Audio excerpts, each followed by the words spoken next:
말씀 로마서 8장을 봅니다.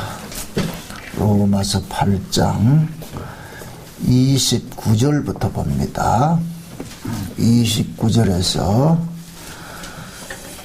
34절까지 보도록 합시다.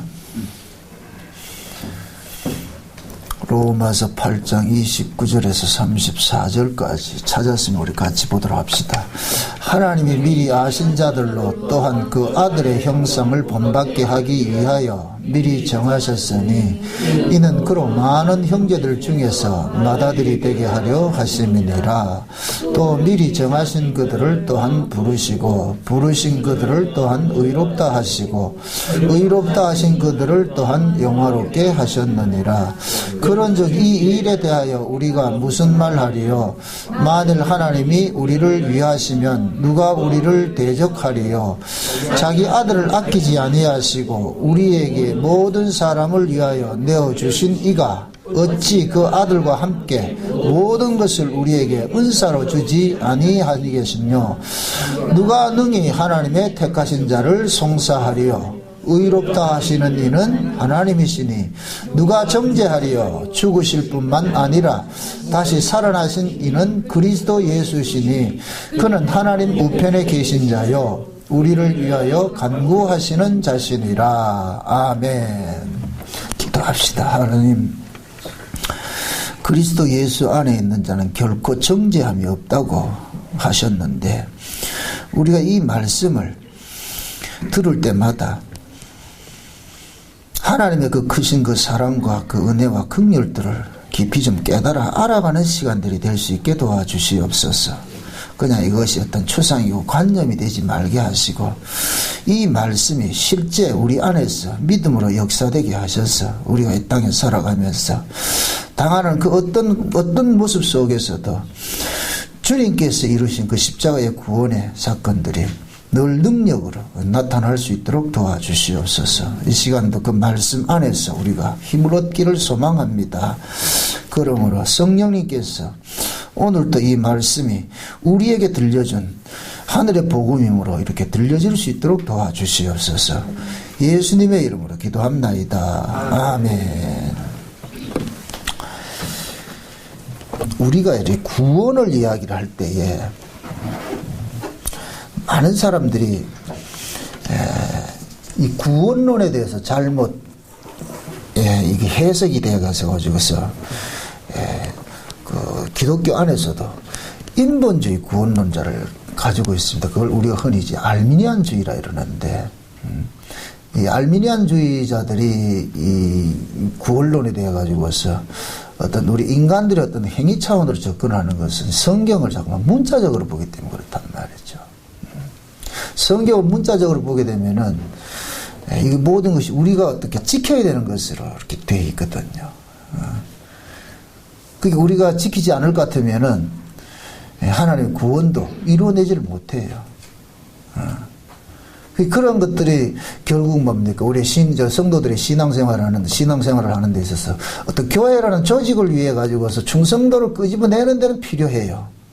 그렇게 해서 되겠느냐 해가지고서 분발시켜가지고서 인간의 어떤 열심과 충성을 끄집어내는 데는 유익이 될는지 모르지만 그러나 그것은 성경적은 아니란 말이죠. 특히 오늘 이제 읽었던 이 29절을 한번 보세요. 29절을 보면은 하나님께서 미리 아신 자들이 있다. 미리 아신 자들. 미리 아신 자들을 그 아들의 형상을 본받게 하기 위하여서 미리 정했다 그러거든요. 미리 아신 자들. 그래서 29절에 30절 다시 한번 읽어보세요. 미리 정하신 그들을 부르시고 부르신 그들을 의롭다 하시고 의롭다 하신 그들을 영화롭게 하셨나요? 여기 이제 우리가 흔히 말하는 이제 구원의 서정이에요. 구원의 서정. 이 구원의 서정 이렇게 할 것 같으면은 우리는 이 성경을 봐도 이렇게 구원의 서정도 자꾸만 이것을 토막토막 내고자 하는 습관들이 있단 말이죠. 토막을 내려고 그런단 말이죠. 이게 그래서 이 주경신학에서 이렇게 따지고 이렇게 할 때 자꾸 조직신학적으로 말이죠. 칭의가 있고 뭐 영화가 있고 부르심 뭐 이런 것들 자꾸 구분한다. 이건 그렇게 구분할 문제가 아니에요. 이렇게 기록을 했다고 해가지고 우리의 구원이 토막토막 나 있는 건 아니거든요. 그래서 저는 이거를 이렇게 비유를 할 때 이런 비유를 해요. 아이가 자라서 어른이 돼가는 그 과정으로 비유를 하는 거예요. 이것은 뭐냐면 아이와 어른의 차이는 용량의 차이이지 그 사람의 어떤 기계적으로 어떤 뭔가 부족함의 차이가 아니란 말이죠. 우리가 아이가 어른이 돼가는 것은 아이 때는 간이 하나 있다가 어른이 되면서 그 다음에 호파가 하나 생기고 그다음에 뭐가 생기고 이런 건 아니잖아요. 그죠? 어린아이라 할지라도 생길 거 오장육부는 다 있단 말이죠. 다만 그것이 기능이 작을 뿐이죠. 그죠? 그래서 어른이 된다는 게 뭐예요? 그 기능이 뭐가 돼요? 확대돼 가는 거잖아요. 그죠? 그래서 확대돼 간다는 얘기는 그렇게 생명이 더 뭡니까? 풍성해져 가는 것이란 말이죠. 우리 구원도 마찬가지예요. 처음엔 우리가 이 구원을 얻는 것이 어린아이 같은 모습을 이렇게 계속 얻었지만은 그렇다 해서 그 어린아이 같은 그 구원이라도 이것이 미완료가 아니란 말이죠. 부족한 부분이 아니란 말이죠. 완전한 거예요. 완전한 것인데 그 완전한 것을 우리는 자꾸만 뭡니까? 기계적으로 자꾸만 나누려고 그런단 말이죠. 아이는 작고, 아이는 불완전하고, 어른은 완전하고, 그렇게 자꾸 나누게 되면은, 우리의 구원 자체가 뭐냐면은, 불완전한 것이 돼버려요. 그래서 저게 이런 부분 굉장히 지금 불만이 많은데, 하나님께서 우리를 구원을 하시는 것은 우리의 행위로 했어요. 하나님의 언약으로 주어진 것이에요. 언약으로 주어진 것이죠. 그렇죠? 그럼 언약으로 주어진 그 구원은 우리의 행위로 얻어내는 것도 아니고 행위로 지켜지는 것도 아니고 우리 행위로서 그 구원을 우리가 이룰 수 있는 것이 아니잖아요. 하나님의 언약으로 주어진 것이니까. 하나님께서 아브라함 찾아가지고 아브라함아 내가 너를 복의 조상 만들어줄게 할 것 같으면은 그 이야기는 하나님에게 하신 약속이거든요. 하나님이 자기 이름 걸고서 한 약속이에요. 그러면은 아브라함은 그 하나님이 복의 조상 만들어준다 할 때 아브라함에게 어떤 근거가 있어서 만들어주는 게 아니에요. 아브라함이 비록 복의 조상의 자격이 없다 할지라도 하나님이 그렇게 만들어 가신다니까. 하나님이. 그러니까 하나님께서 명령이 하나님의 말씀이 딱 떨어지면 그거는 완제품으로 떨어진다니까. 완성품으로. 미완성으로 주어지는 것이 아니고 내가 너 구원할게 이러면 그 끝이라니까. 끝. 그럼 지금 보세요. 그 바울이 우리의 구원이 우리가 이 땅에 태어나서 이렇게 주어진 것이 아니고 이 구원은 이미 우리가 나기 전에 뭐가 됐다? 예정된 것이라는 그런 거예요. 예정된 것이라고. 그러니까 지금 30절 다시 보세요. 미리 정하신 것들이잖아요. 미리 정하신 걸 언제 정했어요? 그렇죠. 창세전에 미리 정했죠. 그죠? 그러니까 하나님께서 창세전에 언약이라는 시나리오를 하나 써놓은 거예요. 시나리오를. 이렇게 나는 이렇게 만들어 갈 거야. 그러면은 그 시나리오대로 어떻게 합니까? 세트를 만들고 무엇을 이렇게 이야기를 전개를 해가잖아요. 그죠? 그 이야기 전개가 먼저입니까? 시나리오가 먼저입니까? 시나리오가 먼저죠. 그럼 시나리오가 있다는 얘기는 이미 뭐냐? 이게 완성이 됐다는 얘기예요. 시나리오 상에서 예를 들어서 하나님께서 그 구원하는 그 시나리오에 창세전에 내가 추경비를 이렇게 생명적인 농양했다 할 것 같으면은, 그러면은 그 추집사가 구원되기 위해 해가지고 이 역사가 펼쳐져 가는 거예요. 전개가 돼 간다니까. 그러니까 이미 시나리오상에 그게 이름이 딱 등재됐다 이럴 것 같으면은 이미 뭐냐? 그 사람은 구원은 끝난 것이에요. 왜? 취소가 안 된다니까. 예. 왜? 감독은 시나리오대로 그것을 영화를 찍어가기 때문에. 예? 다만 이제 그 영화를 찍어가는 과정 속에서는 아직까지 그 완성된 그림이 확 이렇게 드러나지 않았을 뿐이지, 그림이 드러나지 않았어도 숨은 그림은 있다니까. 이미 그것은 완성된 그 숨은 그림이 있잖아요. 그죠? 그러니까 그 숨은 그림이, 이 역사라는 것은 완성된 그림이 이제 숨겨져 있는데, 그 숨겨진 그림들이 하나하나 베일을 벗겨가는 거예요. 베일이 벗겨지면서 그것이 완성된 그림으로 확 드러나 버린단 말이죠. 그렇기 때문에 우리의 구원은 현재 여기에서 이루어진 것이 아니고 이미 창세전에 완성된 것이고 완료된 것이란 말이죠. 그래서 우리 이 구원이 이 땅에서 그러니까 뭡니까? 이루어지기 때문에 이 땅의 그 시제로서 이렇게 성경을 이야기를 해주고 있는 거예요. 그래서 우리가 구원을 할 때 구원을 받았다, 구원을 이루라, 구원을 이룰 것이다 그렇게 이야기하잖아요. 과거, 현재, 미래이잖아요. 이렇게 되는 것은 왜 그러냐.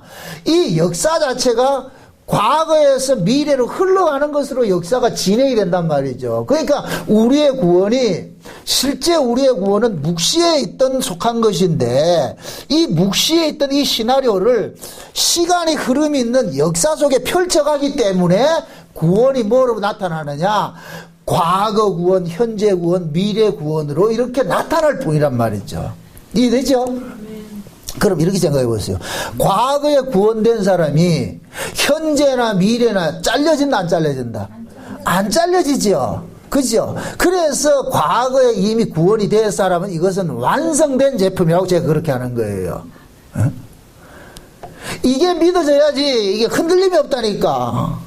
한국교회 이 구원론은 반쪽 구원론이라 이상한 구원론이 돼가지고서 그러니까 구원은 그 구원은 뭐냐? 우리가 예수를 믿어서 구원을 받고 그 다음에 뭐냐? 내가 말씀대로 살아가지고 온전해지고 이렇게 해가지고서 구원이 이상한 구원이 돼버렸다니까. 그게 신자들이 성경적 그 구원관들이 가지고 있지 않으니까 맨날 흔들리는 거예요. 아, 이래가지고 내가 되겠나?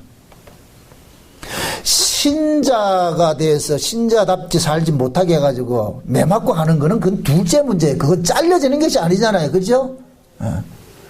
신분적 구원이 있고 수준적 구원이 있고 이거 편의상 그렇게 이야기를 하면 난 이해는 해요. 신분적 구원이 있고 수준적 구원이 있는데 수준적 구원이라는 것은 오늘 여기에서 볼 것 같으면 뭘 했냐. 29절 보세요.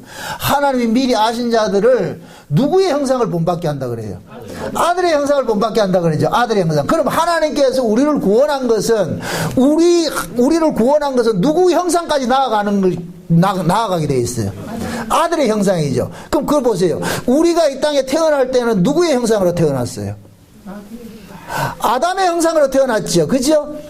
처음에 창세기 1장에 볼 것 같으면 하나님께서 인간을 지을 때는 하나님이 우리의 형상을 따라서 인간을 만들었는데 그런데 아담이 범죄함으로 인해서 하나님 형상을 잃어버리고 나서 그래서 아담이 낳은 자식들을 보고서 뭐냐.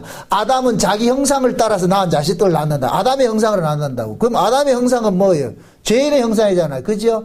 이 죄인의 형상으로 낳아진 이 자들을 하나님께서는 창세전에 아들의 형상을 본받기 위해서 우리를 구원을 했어요. 그러면 이 창세전에 아들의 형상을 본받기 위해서 우리를 구원을 했다는 이 자체가 벌써 우리는 죄인을 바탕으로 깔고 있는 거예요. 그죠? 에베소 1장에 볼 것 같으면 창세전 언약의 내용이 뭐라 그랬어요? 자기 백성을 거룩하고 흠이 없게 하시려고 그랬잖아요. 자기 백성이 거룩하고 흠이 없게 하시려고 그러잖아요. 그러면은 구원이 되려면은 거룩하고 비거룩하고 흠 있는 모습이 돼 있어야 되는 거예요. 바탕이. 그러니까 이 세상 자체가 죄 아래에서 이 세상 자체가 죄 아래 가두어진 것은 구원을 이루기 위한 하나의 바탕이라. 바탕. 이해되죠? 만약에 이 세상이 죄 아래 있지 않을 것 같으면 예수님께서 자기 피로 자기 백성 구원할 필요가 없어져 버려요. 그래서 죄와 예수님과의 이 구원은 한 세트라니까. 세트. 이해되죠? 우리가 죄인이 아니었으면 예수님이 우리를 구원할 필요가 있다 없다? 없죠. 우리가 이 세상이 죄 아래 가둬진 세상이 아닐 것 같으면 예수님이 여기 올 필요가 있다 없다? 없죠. 예수님이 이 세상에 왔다는 자체는 그 뭐냐. 예수님 자신이 구원을 하시는 분인데 구원하시는 분이 이 땅에 왔다는 얘기는 이 세상 자체가 구원을 받아야 될 구조로 되어 있다는 얘기예요. 그럼 구원을 받아야 될 그 구조 같으면은 오늘 지금 읽었던 본문식으로 말할 것 같으면 하나님은 우리를 아들의 형상을 본받기 위해서 우리를 구원했다 그랬잖아요. 그죠? 그 아들의 형상을 본받기 위해서. 그러면은 우리는 날 때부터 우리는 아들의 형상으로 납니까? 아들의 형상으로서 회복될 모습으로 태어납니까? 그렇죠. 아들의 형상으로 회복될 모습으로 태어나죠. 그러면은 우리가 이 땅에 태어나는 것이 아들의 형상으로 태어나진 않았다는 얘기잖아요. 그것이 곧 뭐냐? 아담의 형상으로 태어난 거예요. 그래서 예수님께서 오셔가지고서 아담의 형상으로 난 자들을 어떻게 하느냐? 죽이고 하나님 아들의 형상으로 다시 살려내는 일을 하는 게 이게 십자가라니까. 그래서 예수님께서 먼저 우리에게 오실 것 같으면 우리 아담의 형상을 여기에서 이 아담의 형상을 확장시켜 주는 것이 아니라 이 아담의 형상을 뭐 하느냐? 죽이는 일을 하는 거예요. 그래서 예수님께서 육체로 오신 이 예수는 뭐로 왔냐? 저승사자로 오셨다니까. 우리를 죽이러 왔다니까. 우리를 죽이러. 왜 그러냐? 우리를 죽이고 육체로 오신 예수님은 우리를 죽이고 그 다음에 성령으로 오셔서 우리를 살려내는 일을 하는 거예요. 그래서 성령을 일컬어 가지고서 그리스도의 영이라 그러고 그리스도의 영을 받은 사람은 그리스도의 사람이 되는 거예요. 아멘? 그럼 그 그리스도의 사람은 그 누구의 형상을 이제 본받아야 되느냐? 그리스도의 형상을 본받게 되는 거예요. 그러니까 구원이라는 그 자체, 구원이라는 이것은 뭐냐면은 아담 안에 있는 자를 그리스도 안으로 이렇게 옮겨 놓는 것이잖아요. 그죠? 그리스도 안으로 이렇게 옮겨 놓았는데 그리스도 안으로 옮겨 놓은 요 모습을 곧 우리가 성경에서 이야기를 할 때는 거듭남이라 그러는데, 그래서 그 거듭남이라는 이 자체가 뭐냐? 우리가 완전한 자로서 우리가 출발이 되지 않는다는 얘기예요. 제가 지금 여기서 말하는 완전하다는 얘기는 뭐가 부족하다는 그런 개념이 아니고 아직까지 그리스도의 형상으로서 충만한 모습으로 와 있지 않다는 얘기예요. 이 땅에서 예수님께서 우리 가운데 오셔가지고서 날마다 그리스도 형상을 회복해가는 그 과정이 필요한 것은 뭐냐? 이 몸뚱이를 가지고서 예수를 믿게 하기 때문에 그래요. 만약에 구원을 받았을 것 같으면은 이 몸뚱이 말고 새로운 몸뚱이 줄 것 같으면은 뭐 형상을 본받으라 말을 할 거 없다니까 그냥 자동으로 되는데, 이 몸뚱이 가지고 죄 아래서 난 이 몸뚱이를 가지고서 그리스도의 형상을 본받아 가려 그러니까 여기에 있는 것은 지워내는 일들이 있고 새로운 걸 새겨넣는 일들이 있단 말이죠. 그래서 아담의 형상은 찍어내고 그리스도의 형상은 심어지는 그런 일들이 계속 우리에게 돼. 이것이 우리에게는 뭐가 되느냐? 아픔이고 고난인 거예요. 아픔이고 고난이네요. 오늘 제가 말씀드리고 싶은 것은 그거예요. 우리의 구원은 뭐냐? 이미 장세전에 끝나신 것이란 것을, 이걸 우리가 좀 제대로 좀 확증을 가지고 있단 말이죠. 그래서 미리 아신 자들을 뭐 하시고? 부르시고 있잖아요. 그럼 미리 아신 자들은 어디예요? 이 역사예요? 묵시예요? 묵시죠. 미리 아신 자는 묵시예요. 묵시의 사건을 부르시는 건 어디에서 불러요? 묵시에서 불러요? 역사에서 불러요? 역사에서 부르죠. 그죠? 그러니까 미리 아신 자는 창세전에 이미 예정이 딱 됐어. 너는 내 거 이렇게 예정이 됐어. 예정된 자를 역사에 와서 불러내는 거예요. 역사에 와서. 그럼 이 역사에 와서 우리를 불러내는 것은, 우리를 구원하시는 분은 누가 구원을 하신다? 예수님이 구원을 하지요. 그죠? 그래서 예수님께서 우리를 뭐 하느냐? 부르시는 거예요. 부르시는 거. 아멘? 그럼 예수님은 누구만 불러요? 미리 아신 자만 부르지. 미리 아신 자. 이 미리 아신 자를 다른 말로 생명책에 농명된 사람이죠. 농명된 사람. 그래서 예수님은 철저하게 어린 양의 생명책에 농명된 사람만 구원해가지 농명되지 않는 사람 구원해가지 않아요. 왜? 예수님께서 사명을 받은 게 그거기 때문에, 아버지로부터 사명을 받은 것이 그거기 때문에. 그래서 하나님은 창세전에 어린 양의 생명책에 농명된 사람이 있고 농명되지 않는 사람이 있는 거예요. 그래서 이 땅에는 두 부류가 있는 거예요. 두 부류가 있는데, 예수를 믿는 사람이 있고 예수를 안 믿는 사람이 있는 거예요. 예수를 믿는 사람은 어린 양의 생명책에 농명된 사람이고, 그럼 어린 양의 생명책에 농명된 사람이란 걸 드러내기 위해서 예수 안 믿는 사람이 있어야 돼. 이게 어려워. 이게 복 받는 사람이 있다 할 것 같으면은 복의 반대 개념의 사람이 있어야 되잖아요. 그죠? 그래서 내가 복을 받아야 될 것 같으면 이 복이 복으로 드러나는 것은 무엇으로 드러나요? 복 받지 못한 사람을 통해서 복이 드러나잖아요. 그죠?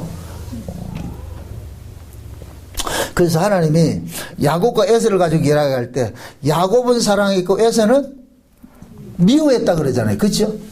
그 미움을 드러내기, 미움을 알려면은, 미움으로 드러나려면 미움의 반대 개념이 있어야 되잖아. 그죠? 그래서 야곱은 사랑을 받는 거예요. 응? 그럼 이 사랑은 반드시 누구를 통해서 드러나느냐? 미움을 통해서 드러난다니까. 그게 야곱 같은 경우에는 에서를 보면서 뭐를 생각해야 되느냐? 나는 복받을 자격이 없는 사람인데 복을 받고 있구나. 내가 장자 될 수 없는 사람인데 장자가 됐구나 하는 것을 항상 에서를 통해서 보여주는 거예요. 그래서 우리 주변에 반드시 뭐가 있어야 되느냐면 불신자가 있어야 되는 거예요. 불신자가. 불신자를 통해 가지고 우리가 야 내가 이런 은혜를 입고 사는구나, 이런 복을 입고 사는구나, 이걸 우리가 깨닫는다니까. 그런 의미에서 우리 옆에 있는 불신자가 얼마나 고마운 존재냐고. 나를 내 정체성을 알게 해주잖아요. 그래서 하나님이 천지를 창조할 처음에 이렇게 이 세상을 창조할 때도 하늘과 땅을 창조하는 거예요. 천국과 지옥을 창조하는 거예요. 지옥은 뭐를 드러내기 위해서 있다? 그렇죠. 천국을 드러내기 위해 있다니까. 그래 천국이 다 드러날 것 같으면 지옥은 필요가 없어 이런 거예요. 그래서 우리가 쉬운 얘기로 장차 우리가 보이지 않는 그 세계에서 우리가 살아야 되는데 보이지 않는 그 세계를 설명하기 위해서 보이는 세계가 필요한 거예요. 그럼 보이는 세계에서 우리가 살면서 어디를 동경하느냐? 보이지 않는 세계를 동경하는 거예요. 그럼 우리는 여기에서 뭘 배워가느냐? 보이지 않는 세계를 소망하는 거예요. 아, 그 세계 가고 싶다. 그 세계 가고 싶다. 그러면은 우리는 여기서 보이지 않는 그 세계를 동경하고 그 세계를 소망하며 소망하며 그러면 이 소망이 이루어지면은 이 보이는 이 세계는 필요가 없어 버려. 왜? 여기서는 다 배웠기 때문에. 이해되죠?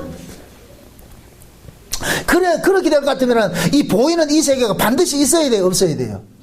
있어야죠. 이 보이는 세계가 없으면 안 돼. 보이는 세계가 없으면은 보이지 않는 세계도 없어져 버리는 거예요. 그러니까 하나님은 보이지 않는 세계를 설명하기 위해서 보이는 세계를 만들었는데 우리도 보이는 세계에 두고서 우리는 뭐 하느냐? 보이지 않는 세계를 자꾸만 소망하게 만드는 거예요. 그럼 여기서 우리는 배워야 되는 것은 보이지 않는 세계가 있는 것을 알면 되잖아요. 그렇죠? 여기 다 배워지면 이 보이는 세계 필요하다 안 필요하다? 안 필요하죠.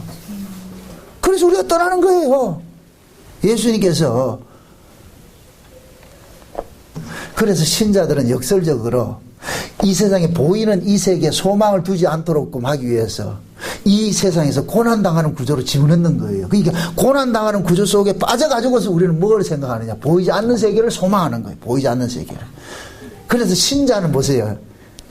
이 땅에서 먼저 뭘 경험하게 되냐? 지옥을 경험하게 되는 거예요. 지옥을. 또 이 말을 또 잘 이해하고 들으세요. 천국은 누가 가느냐? 지옥에 있는 사람들이 가는 거예요. 아, 이 말이 어렵다. 천국은 누가 가느냐? 이 땅에 지옥을 경험한 사람들이 천국을 간다니까. 그럼 하나님의 백성들은 지금 이 땅에서 어디에 있겠어요? 그렇죠. 하나님 지옥에 넣어놨다니까. 지옥에. 이해돼요? 지옥에 있다니까. 그럼 지옥에 넣어놓은 것은 어디를 알려주기 위해서? 그렇죠. 천국을 알려주기 위해서. 천국을 알려주기 위해서. 그래서 신자들은 이 땅에서 호화로이 연락하는 모습을 안 둔다니까. 저 거지하고 부자 나서로 보세요. 부자는 여기에서 무슨 생활을 했어요? 지옥 생활을 했어요? 천국 생활을 했어요? 천국 생활을 했잖아요. 그죠? 거지 나사로는 지옥 생활을 했죠. 거지 나사로가 거지로 사는 것이 지옥인 것을 어떻게 알아요? 아이, 자기 눈앞에 호화로이 연락하는 부자를 통해서 아는 것이지. 호화로이 연락하는 부자는 지금 천국 생활하고 있어. 거기에 비해서 나사로는 맨날 뭐 하고 있어요? 거지 노릇 하고 있잖아요. 그럼 나사로는 지금 자기가 이 지옥 생활을 하고 있다는 것을 누구를 통해서 아느냐? 부자 때문에 아는 거예요. 부자 때문에. 부자 때문에. 근데 둘 다 죽었어.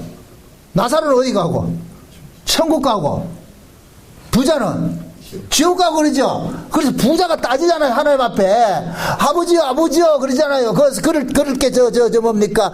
자기가 이 목이 말라 그러니까 저 나사로를 통해 가지고 물 한 방울 했는데 목이 좀 서늘하게 해달라 그러잖아요. 그럴 때 하나님께서 하시는 말씀이 뭐예요? 얘야 너는 살았을 때 좋은 걸 받았고 쉬운 얘기는 닌 살았을 때 천국 생활을 했고 나사로는 지옥 생활을 했다 얘가. 이 천국은 저쪽에서 지옥 생활을 한 사람들이 여기 오는 곳이다 얘가. 근데 너는 뒤쪽에서 천국 생활을 했으니까 여기서 지옥 가는 게 마땅하지. 그러니까 신자들이 하나님께서 예수 그리스도를 믿는 사람들은 하나님께서 이 땅에서 잘 사는 구조로 두지 않았다니까. 고난받는 구조 속에 둔 거예요.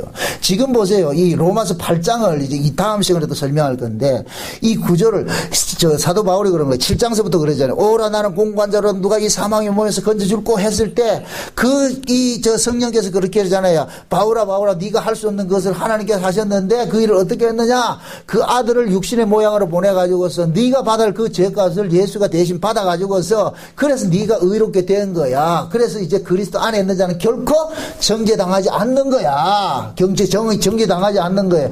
요렇게 정죄당하지 않는 사람들이 이 땅에서 어떤 모습으로 살아가느냐? 도살당할 어린 양의 모습으로 살아간다고 그러는 거예요. 그래서 환난이나 공고나 그 어떤 것으로도 그런 것이 닥친다 할지라도 너희가 끊어진다 안 끊어진다? 안 끊어진다 그러잖아. 그죠? 그럼 결국은 신자는 이 땅에서 살아가는 그 삶의 운명이 뭐예요? 평탄한 길이에요? 고난이에요? 고난이죠. 왜 고난을 줘요? 천국을 주기 위해서, 천국을 주기 위해서. 요한계시록 21장 봅시다. 요한계시록 21장 봅시다.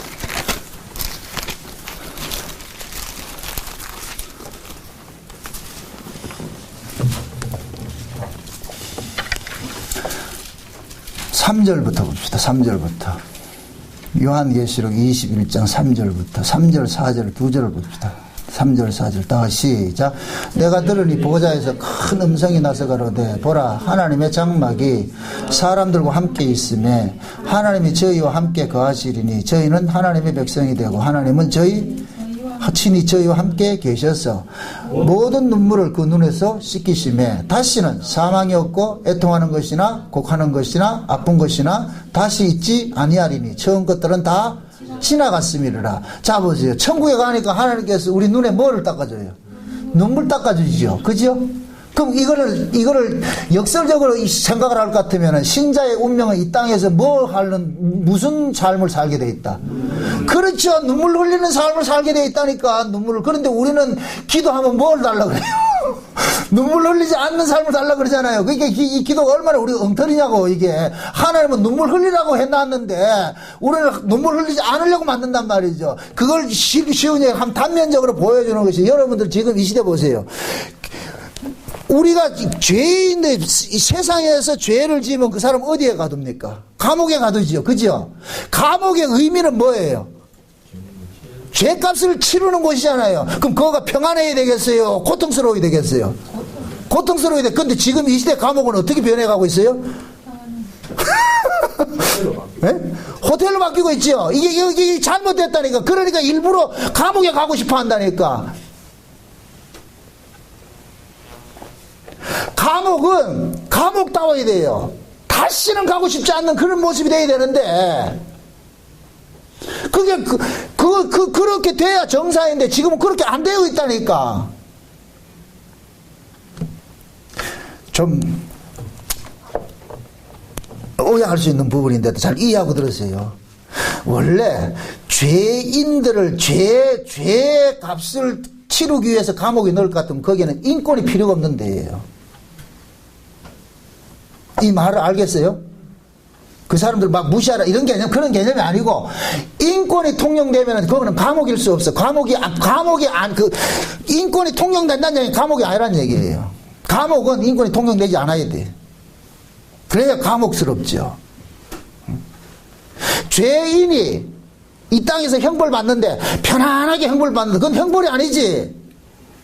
그럼 하나님께서는 자기 백성들을 이 세상에 고난받는 것은 형벌을 받게 하는 거예요. 형벌을 받게 하는 거예요. 그래서 이 세상이 지긋지긋하게 싫어야 돼요. 지금 이해돼요? 자, 이렇게 생각해 보세요. 부자하고 거지하고 둘이 죽었어요.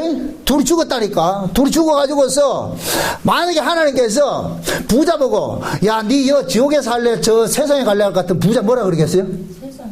그렇죠. 세상 간다 그러지. 왜요? 세상에서 천국 생활을 했잖아. 그죠? 근데 나사로 보고 니 또 세상 갈래 이럴 것 같으면 나사로 뭐라 그러겠어요? 아이고 싫습니다. 나 안 갑니다. 나 여기 살래 이러잖아. 그죠? 그래, 그 나사로는 왜 그러겠어요? 거기가 천국이니까. 그럼 하나님께서 우리를 근본 없고 원래 우리에게 주시고자 하는 나라가 보이는 이 세상에 보이지 않는 저 세상이에요. 보이지 않는 저 세상이잖아요. 그죠? 보이지 않는 저 세상이 영원히 살려면은 여기가 좋아야 돼요? 안 좋아야 돼요? 안 좋아야 되겠죠? 다시 가라 해도 간다, 안 간다? 안 가야 되죠? 그래서 신자들이 이 땅에서 고난받는 구조 속에 둔 거예요. 나중에 천국 가가지고서 여러분들 보고 가가지고서 니 갈래? 일 같으면 가겠다, 안 가겠다? 롯의 처가 왜 소돔 고모라를 뒤돌아봤어요? 미련이야, 미련. 미련 때문에. 미련 때문에. 그거 뭐가 있기 때문에. 모든 게 다 있잖아. 거기 명품백도 있고. 어? 모든 게 그거 다 있잖아. 그 미련 때문에. 참, 그게 하나님께서 우리에게 주신 은혜가 뭐냐면, 미련이 없게 만들어버렸다니까. 우리는 이 세상에 미련이 없게 만들어버렸다니까. 그러니까 싫은 거예요. 싫다니까. 그래서 신자는, 신자의 구원이라는 것은 역설적으로 이 땅에서 형벌의 구조 속에 있는 거예요. 형벌의 구조 속. 우린 지금 감옥 생활하는 거예요. 감옥 생활하고 있다가 이렇게 형기가 마치면 우리는 가야 돼. 출소를 해야 돼. 출소를 해야 된다니까. 그럼 출소하고 나면 그때는 거기서 뭐하냐. 천국잔치 벌어지는 거예요. 야, 세상에 좋구나. 응? 그런데 지금 이 시대 기독교는 여기를 감옥 생활을 시키는 것이 아니고 여기를 천국 만들어주겠다 그러니까 이게 문제잖아요. 적그리스도는 보세요. 여기를, 이 세상을 천국 만들려고 하는 것이 적그리스도예요. 적그리스도. 그래서 적그리스도는 이 세상을 아주 살기 좋게 만드는 거예요. 그래서 모든 인간들이 꿈꾸는 세상은 유토피아 만드는 거잖아요. 그죠? 인간들이 살기 좋은 세상. 그럼 여기가 유토피아가 되면 천국 생각한다, 안 한다? 안 하겠죠. 그래서 하나님께서는 자기 백성들을 유토피아를 허락해 주는 것이 아니고 지옥 같은 생활들을 허락을 해 주는 거예요. 그렇게 해줌으로 인하여서 우리는 뭐 하느냐, 자꾸만 그 나라에 대한 소망을 삼게 만든다. 그래서 하나님께서, 하나님께 성령이 우리에게 올 것 같으면 성령이 하나님의 그 선물들을 가지고 왔는데 그 선물 볼다리를 확 뜯어보니까 거기에 뭐가 나오냐, 믿음과 소망과 사랑이 나오는 거예요. 믿음과 소망이, 사랑이 나온다.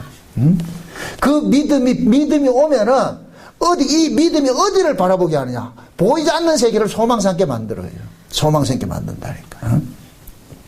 그래서 구원받은 사람들은 우리 안에서 나도 모르게 뭐가 오느냐, 그 위의 세계를 바라보게 하는 거예요. 그래서 제가 오전 시간에 우리가 이 관유를 뿌리는 것을 기름이라 그랬잖아요. 기름은 잠깐만 위로 올라가는 성질이 있단 말이에요. 위로 올라가게 하는 성질이 있단 말이죠. 그래서 성령의 기름 부음 받은 사람들은 자꾸만 본능적으로 어떻게 하냐, 위로 올라가는 그런 구조로 살게 되는 거예요. 이해됐죠? 그런데 우리 몸뚱이는 올라간다, 내려가기를 좋아한다. 내려가기를 좋아하죠. 그래서 위로부터 기름 부어진, 성령의 기름 부어진 사람들은 우리의 의지와 상관이 없이 그분이 우리를 자꾸만 끌고 가는 것을 하는 거예요. 이게 성령이 우리 안에서 육신의 소욕과 싸우는 모습으로 나타난다 그러는 거예요. 아멘? 그래서 제가 구원이라는 것은 하나님께서 우리 인생을 차압하는 것이라 이렇게 표현을 하는 거예요. 차압하는 것으로. 우리는 뭐냐면은 이 육체를 가지고 있는 인간들이 이 땅에서 이름 내고 싶어하고 이 땅에서 이 육체의 평안함을 쫓아가는 것이 인간의 모습이라니까. 근데 성령께서 우리 안에 오셔가지고서 육체의 평안함을 주러 온 것이 아니라 너희들은 여기서 떠나야 되는 자라는 것을 알려준다니까. 그래서 자꾸만 이 세상 살아가는 사람들이 힘들게 만드는 거예요. 힘들게 만드는 거예요. 그렇게 힘들게 만들어 놔서 그 사람들한테 하나님께서 위로를 하는 거예요. 미리 아신 자들을 뭐하고 부르시고, 부르신 자들을 의롭다 하시고, 의롭게 된 자들을 뭐하고 영화롭게 하셨나요? 자, 보세요. 지금 다시 보세요. 30절.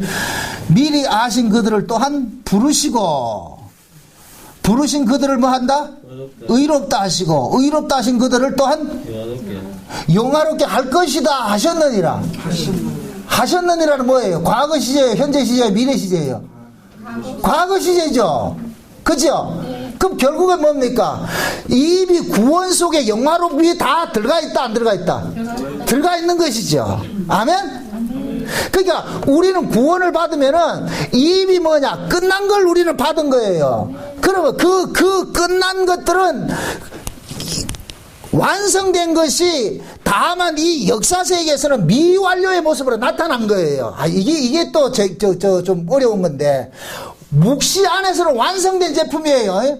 완성된 제품인데 이 역사는 시작과 끝이 있는 이 흘러가는 이 과정 속에 있기 때문에 완성된 것을 이 땅에 딱 펼칠 때는 뭘 나타내냐? 미완료의 모습으로 나타나는 거예요. 미완료의 모습으로.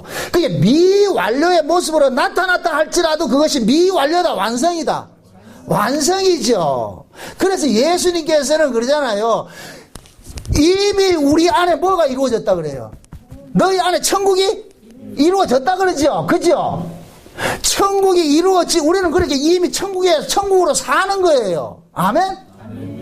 이 땅에서 우리는 천국 이럴 것 같으면은 어떤 상황적, 상태적인 이런 개념을 생각하는데 성경이 말하는 천국은 뭐냐? 의와 평강과 희락이에요. 이거는, 이 천국은 어디에? 육체적인 거예요? 마음적인 거예요? 마음적인 것이죠. 그래서 마음이 편해야 편한 거예요. 진짜 행복은 뭐냐? 마음에서 온다니까. 아멘? 그래서 하나님께서 우리 마음속에 누굴 보냈느냐? 성령을 보낸 거예요. 성령이 오니까 뭐가 되느냐? 여기가 평안이 이루어진다니까. 평안이. 아멘? 자, 예수님께서 안식구 첫날에 저녁 때 이 제자들 찾아가가지고 그러잖아요. 찾아가가지고서 뭐를 줘요? 평안을 주죠. 내가 주는 평안을 주잖아요. 예수님께서 평안을 준단 말이에요. 그 예수님이 주시는 그 평안은 어디의 평안이에요? 하늘의 평안인 거예요. 하늘의 평안을. 하늘의 평안을 가져와가지고서 예수님이 그들에게 준단 말이죠. 그러면서 뭐예요? 숨을 내쉬면서 성령 받으라 그러죠. 그죠? 그 성령이 그들 속에 들어감으로 인해서 뭐가 같이 들어가느냐? 하늘의 평강이 들어가는 거예요. 하늘의 평강이. 아멘? 그럼 성령을 받게 될 것 같으면 마음에 뭘 얻느냐? 쉼을 얻게 된다니까. 마음의 쉼을.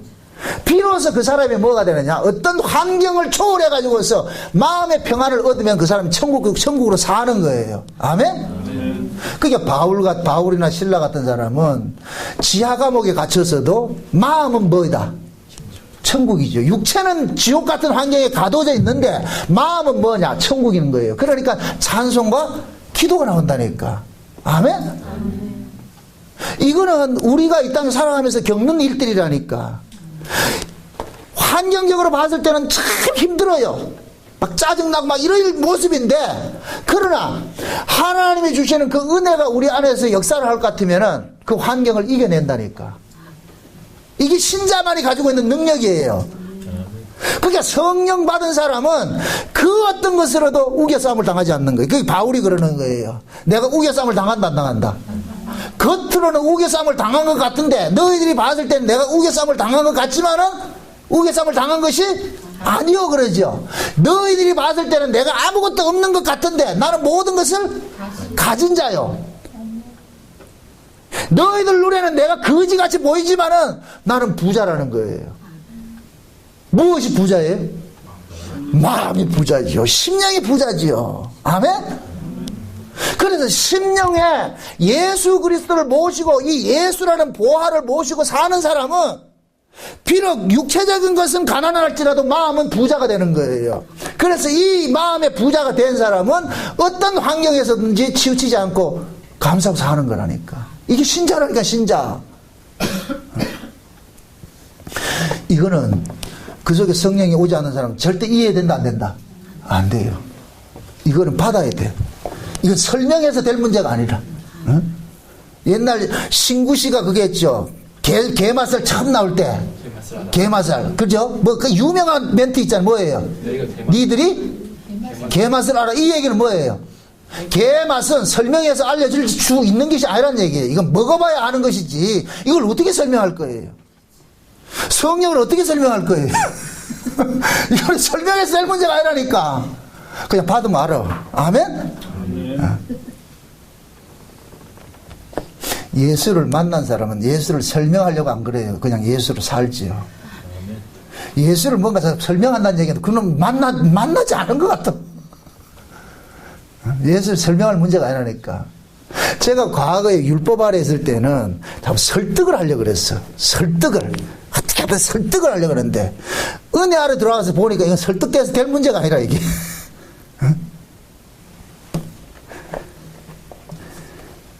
어떤 사람이라도 내가 이렇게 설득하면 설득으로 이렇게 주어지기 아니질 것 같은 이런 것들은 율법 안에서는 가능해요. 그런데 은혜 아래 들어갈 것 같으면 실제 맛을 본 사람들은 안 된다니까.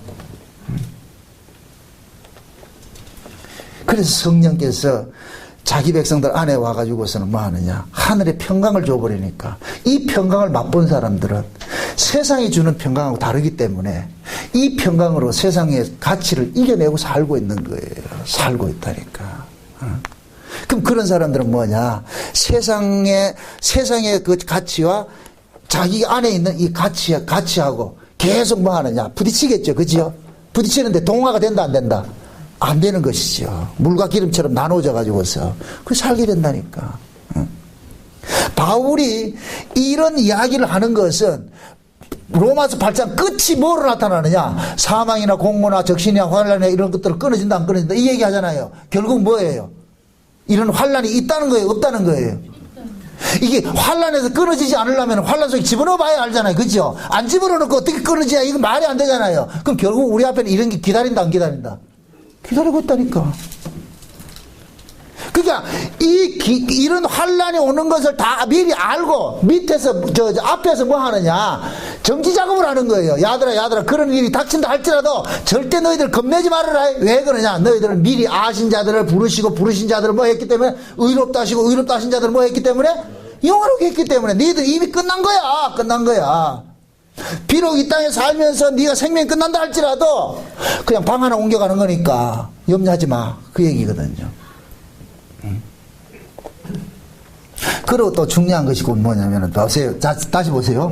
미리 정하신 자들을 부르시고 부르신 그들을 뭐하고 의롭다 하셨죠. 의롭다 하셨죠. 그죠? 여기서 보세요. 의롭다 한다는 이 이야기는 우리가 의로운 자다, 불의한 자다. 그렇죠. 불의한 자기 때문에 의롭다 하심이 되는 거예요. 그게 의롭다 한다는 얘기는 내가 의롭다 인정할게 이거거든요. 내가 네 의롭다 인정할게. 그게 내가 의로운 자 말도 잘 안 되네. 내가 의로운 자 같으면 의롭다 해준다는 것이 복음이다 아니다? 아니죠. 뭘 내가 의로운데. 이게 바리새인들이 걸린 함정이잖아요. 율법 아래 있던 바리새인. 율법 아래 있는 이 바리새인들은 뭐하냐, 자기가 의롭다고 생각하고 있는 거예요. 그러니까 예수님께서 의롭다 해준대도 기분 나쁜 거예요. 그게 뭐 필요한데, 내가 의로운데.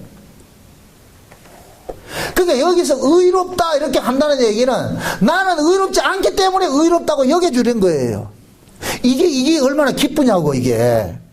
그러니까 우리 자신들이 이 세상을 살아가면서 내가 불의한 모습이 있다 할지라도 너무 낙심을 하지 말란 말이죠. 내가 불의한 자기 때문에 하나님께서 의롭다 여겨주신다니까. 누구 때문에? 예수 때문에 그러잖아요. 내 불의 때문에 누가 죽었어요? 예수님 죽었죠. 그러면 내가 의롭다 여기심을 입는 이 과정 속에 예수님의 죽음이 우리는 늘 뭐 해야 되냐? 간직하고 살아야 되죠. 아, 난 불의한 자 맞아. 이런 불의한 자인데 하나님께서 내 불의를 누구를 통해서 용서해 주시고 예수님을 통해서 용서해 주는데 그 예수님의 죽음을 근거로 해가지고 우리를 용서해 줬어. 그래서 장세된 언약이 에베소 1장 3절에서 7절까지 그러잖아요. 거룩하고 흠이 없게 하시는데 누구를 통해서? 그리스도를 통해서, 그 아들의 피를 통해서 거룩하고 흠이 없게 하는데, 요렇게 그 아들의 피를 통해서 거룩하고 흠이 없게 된 자들을 하나님께서 뭐로 만드시더라? 하나님의 아들들이 되게 했다 그러잖아. 하나님의 아들들이. 아멘? 그러니까 하나님의 아들들이 되게 했는데 우리가 독자적으로 하나님의 아들들이 된 게 아니고 누구를 통해서 됐느냐? 예수님 때문에 된 거예요. 아멘? 예수님 때문에. 그럼 보세요. 예수님 때문에 우리가 하나님의 아들이 됐을 것 같으면은 우리에게는 계속 씌워져 있는 것이 뭐예요? 누구가 씌워져 있어요? 예수님이 씌워져 있는 것이죠. 그죠? 예수님이 씌워져 있는 것이죠. 요렇게 예수님이 씌워져 있는 요 상태를 그리스도의 형상이라 그런다니까. 아멘? 우리가 하나님의 형상, 그리스도의 형상을 본받는다 이러니까 우리가 또 갈고 닦아서 뭘 닮는다 이런 개념이, 그렇게 해서 닮아지는 개념이 없어요. 그리스도의 형상은 그리스도께서 오면 그리스도의 형상이 이루어진다니까. 아멘? 아멘. 이건 성화 개념이 아니에요. 우리는 자꾸만 이 그리스도의 형상을 본받자 이렇게 할 것 같으면 이걸 성화 개념적으로 이해를 한단 말이죠. 그렇게 해서 그리스도의 형상이 회복되는 게 없어요. 그리스도의 형상은 그냥 그리스도의 형상으로 찍어내면 그리스도의 형상이 된다니까. 아멘? 아멘. 붕어빵 틀에서 붕어빵 찍어내면 붕어빵이 나온다니까. 그걸 뭐 다듬어가지고 만들어내는 얘기가 조각하는 것이 아니고, 예수님이 우리 안에 들어오면 우리가 뭐가 되냐? 그리스도 형상이 회복된 거예요. 그리스도 형상이 회복됐다니까. 왜? 예수님이 우리 안에 들어오는 것은 어떻게 들어오느냐?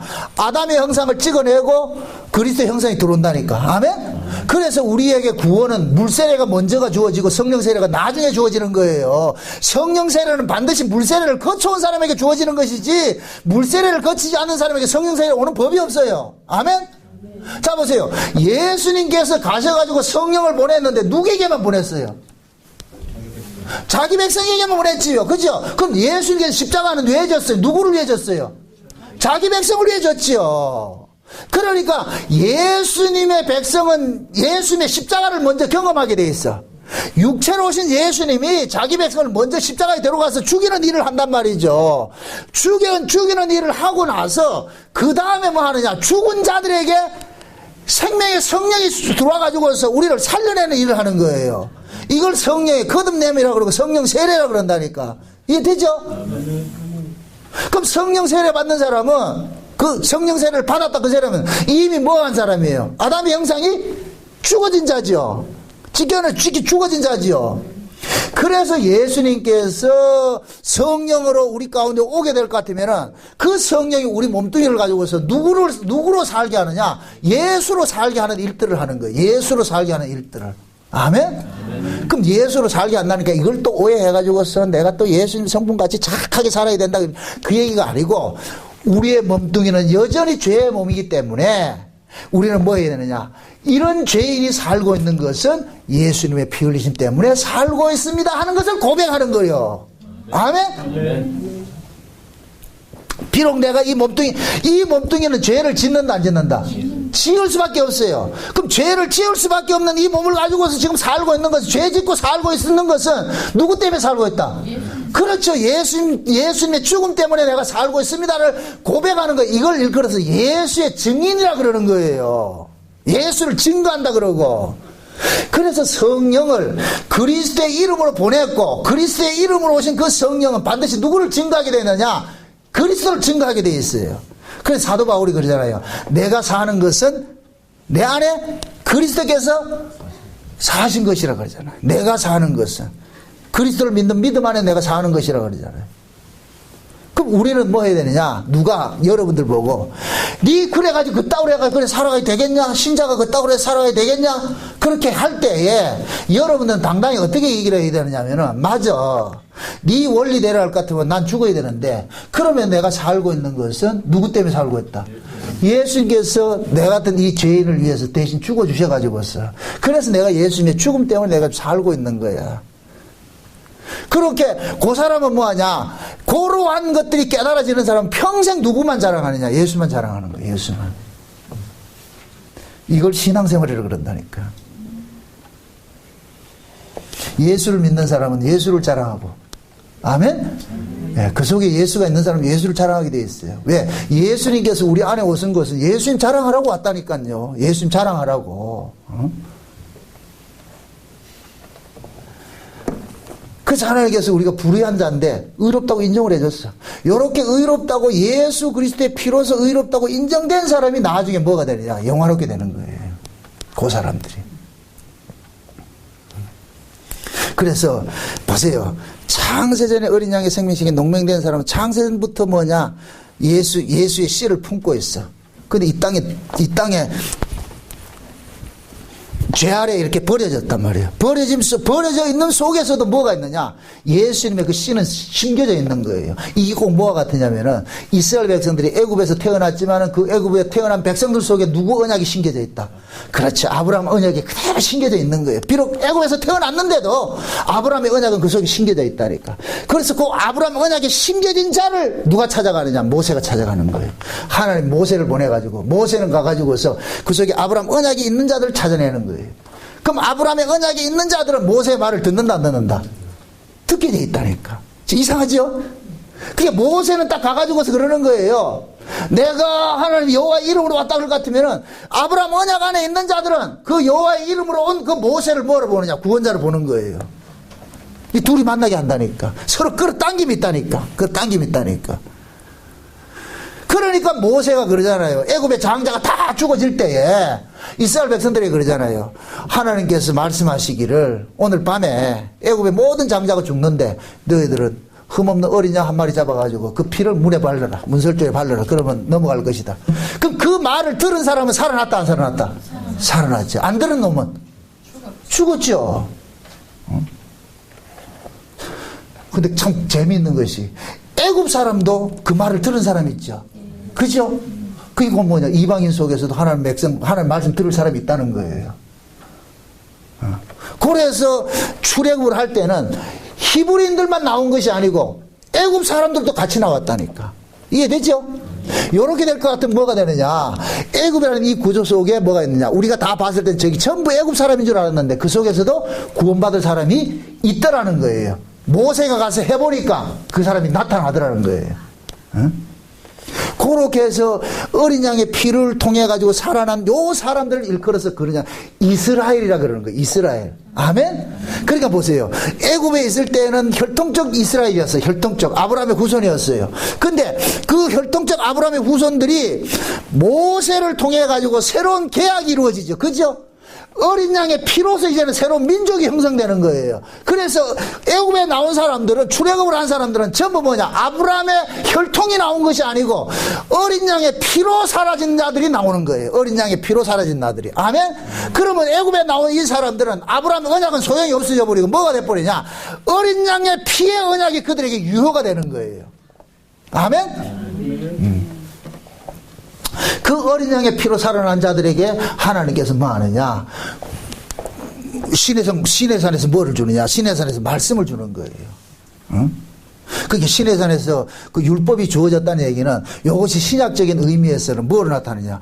오순절 성령이 임한 것이나 똑같은 거예요. 그래서 그 시내산에 율법이 주어질 때가 오순절 날 주어졌다니까. 출애굽을 하고 나가지고 50일째 거기 율법이 떨어졌다니까. 거기에. 응? 비록 우리가 표면적으로 나타난 것은 율법이지만, 우리가 봤을 때 율법이지만은 구약에 출애굽한 이스라엘 백성들에게는 뭐가 되느냐? 성령이 임한 것과 똑같은 거예요. 아멘? 아멘. 그래서 신약의 오순절 날 또 보세요. 구약의 율법이 떨어졌을 때는 3,000명이 죽었는데 신약의 오순절 때는 3,000명이 살아나는 걸 나타나는 거예요. 똑같은 의미라 똑같은 의미. 그래서 하나님께서 지금 자기 이스라엘 백성들을 애굽에서 건져내가지고 광야를 거쳐서 가나안 땅 들어가는 그 과정이 뭐냐? 오늘 본문식으로 말할 것 같으면은 미리 정하신 자들을 뭐 하시고 모세가 가서 부르신 그들을 어린 양의 피로서 뭐 하고 의롭다 하시고, 그죠? 의롭다 하신 그들을 데리고 나와가지고 어디로 들어가고 가나안 땅에 들어가더라. 그 얘기. 그걸 지금 우리식으로 이야기를 할 것 같으면은 창세전에 어린 양의 생명책에 농병되어 가지고 우리가 이 땅에 버려졌다가 때가 되면 하나님께서 부르셔 가지고 예수가 믿어진 거예요. 아멘? 그냥 예수가 믿어졌단 말이에요. 예수가 믿어지는 그런 사람들에게 하나님께서 성령으로 인쳐주시고 넌 내 것이라. 그러면은 성령이 우리 가운데 오늘 그 사람들은 뭐가 되느냐? 내 안에 이제 뭐가 이루어졌냐? 천국이 이루어졌기 때문에 그럼 그 사람들은 이 세상에 속한 사람으로 사는 것이 아니라 하늘에 속한 사람으로 사는 거예요. 사는 거. 응? 그럼 그런 사람들은 뭐냐? 이 땅에서 창세전에 이루어진 그 구원을 현재 이 속에서 비록 이 역사라는 미완료의 세계 속에 살고 있지만은 미완료로 사는 것이 아니라 구원은 완성된 것으로 살고 있는 거예요. 그래서 지금 죽는다 할지라도 나는 천국 간다는 그 확신으로 살게 된다니까. 아멘? 천국은 지금 현재 천국으로 사는 사람이 천국 가는 것이지 지금은 천국으로 안 살고 나중에 천국 가다 그런 개념 그런 건 없어요. 쉬운 얘기로 말할게요. 천국에 누가 가느냐? 그 속에 예수가 있는 사람이 천국 가는 거예요. 그 속에. 아멘? 그 속에 예수가 있는 사람이. 그럼 예수가 그 속에 있는 사람은 지금 지옥으로 산다, 천국으로 산다? 천국이죠. 마음은 천국인데 몸뚱이는 지옥인 거예요. 그럼 이제 장차 예수님께서 몸뚱이는 지옥에 살고 마음은 천국인 이 사람을 어디로 데려가느냐? 진짜 천국으로 데려가는 거예요. 진짜 천국으로. 그럼 진짜 천국은 뭐냐? 몸뚱이도 천국이 되는 거예요. 거기가. 아멘? 아멘. 몸뚱이가 지옥으로 사는 것이 아니고 그래서 눈물 없고 고통 없는 곳이라 그러는 거예요. 천국을 일컬어서. 그러니까 지금 현재는 우리의 마음이 천국이지만은 장차 우리가 가야 될 그 나라는 몸도 마음도 천국인 거예요. 아멘? 그러니까 바울이 그러는 거예요. 조금 이 땅에 살면서 고난당하더라도 슬퍼하지 말아라. 낙심하지 말아라. 그리고 마귀가 아무리 너희들 보고 이렇게 뭐 참소를 한다 할지라도, 왜? 이 몸뚱이는 참소 당할 수밖에 없어요. 죄를 못 이기니까. 그렇게 참소한다 할지라도, 넘어지라, 넘어지지 말라. 넘어지지 말라 그러잖아. 다시 보세요. 자, 보세요. 31절 보세요. 그런 적 이 일에 대하여 우리가 무슨 말하리요? 다한일 하나님이 우리를 위하시면 누가 우리를 대적하리요? 자기 아들을 아끼지 아니하시고 우리 모든 사람을 위하여 내어주신 이가 어찌 그 아들과 함께 모든 것을 우리에게 은사로 주지 아니하시겠느냐? 누가 능히 하나님이 택하신 자들을 뭐하리요? 송사하리요. 어떤 놈이 하나님이 택한 자들을 송사할 것이냐? 그러면서 하는 이야기가 뭐예요? 하나님이 의롭다 하신 일을 누가 송사하겠느냐 말이죠. 하나님이 우리를 보고 의롭다 그러는데 어떤 놈이 송사하냐 이거예요. 그럼 이 증거를 가지고 있는 사람은 사단이 아무리 우리의 행위를 가지고서 니 그따구리 해가지고 되겠냐 했을 때 그건 넘어진다 안 넘어진다? 안 넘어지죠. 왜? 우리의 구원은 우리 행위로 주어진 것이 아니고 창세전에 이미 언약 상태에서 주어진 것이기 때문에 그 창세전의 언약은 우리의 행위로 잘라진다 안 잘라진다? 안 잘라지지요. 그래서 구원이라는 것은 우리 행위와 상관이 없이 이루어지는 것이에요. 그걸 지금 이 로마서를 통해서 이야기해 주는 거예요. 다시 한번 말합니다. 누가 능히 하나님께서 택하신 자들을 송사하리요? 이 얘기는 송사할 수 있다 없다? 없다는 얘기죠. 왜요? 하나님이 의롭다 했는데 네가 뭔데 이러잖아. 하나님이 의롭다 하는데, 응? 최후에 우리가 전부 하나님의 심판대 앞에 설 때 하나님께서 옳다 그러면 옳은 거예요. 옳다 그러면 옆에 있는 애들이 뭐 그거 왜 그래 이럴 것 같으면 하나님 뭐라 그러겠어요? 그렇죠, 내 마음인데 내 마음이야 임마. 그게 법이라니까. 하나님 법이라니까. 신앙은 뭐냐? 하나님의 법에 순종하는 거예요. 맞습니다. 하나님이 예를 들어서 콩을 가지고 바치라 해도 예 맞습니다 하는 게 이게 신앙이라니까.